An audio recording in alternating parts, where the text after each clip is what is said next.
ಚಾಲಕನ ಸಮಯ ಪ್ರಜ್ಞೆಯಿಂದ ಅನಾಹುತ ತಪ್ಪಿದೆ. ಸರ್ಕಾರಿ ಬಸ್ ಚಾಲಕನ ಕಾರ್ಯಕ್ಕೆ ಜನರು ಮೆಚ್ಚುಗೆಯನ್ನು ವ್ಯಕ್ತಪಡಿಸಿದ್ದಾರೆ. ಸ್ವಲ್ಪ ಯಾಮಾರಿದ್ರೂ ಕೂಡ ಹಳ್ಳಕ್ಕೆ ಬೀಳ್ತಾ ಇತ್ತು ಕೆಎಸ್ಆರ್ಟಿಸಿ ಬಸ್. ಬ್ರಿಡ್ಜ್ ಮೇಲೆ ಸಿಲುಕಿರುವಂಥ ಬಸ್ಸನ್ನು ಜೆಸಿಬಿ ಮೂಲಕ ಸೇವ್ ಮಾಡಲಾಗಿದೆ. ಕೊಪ್ಪಳ ಜಿಲ್ಲೆಯ ಕಾರಟಗಿ ತಾಲೂಕಿನ ಸಿದ್ದಾಪುರ ಬಳಿ ನಡೆದಿರುವಂಥ ಘಟನೆ ಇದು. ಸ್ವಲ್ಪ ಯಾಮಾರಿದ್ರೂ ಕೂಡ ಈ ಬಸ್ ಇದೆಯಲ್ಲ, ಕೆಎಸ್ಆರ್ಟಿಸಿ ಬಸ್ ಹಳ್ಳಕ್ಕೆ ಬೀಳ್ತಾ ಇತ್ತು. ಚಾಲಕನ ಸಮಯ ಪ್ರಜ್ಞೆಯಿಂದ ತಕ್ಷಣ ಅಲ್ಲಿ ಬ್ರೇಕ್ ಹಾಕಲಾಗಿದೆ.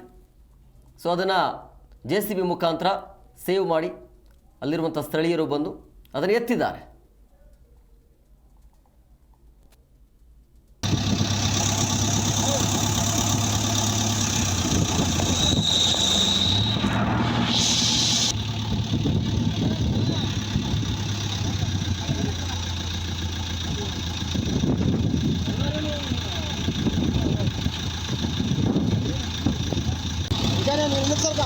నీ ఇంటికి సరికానా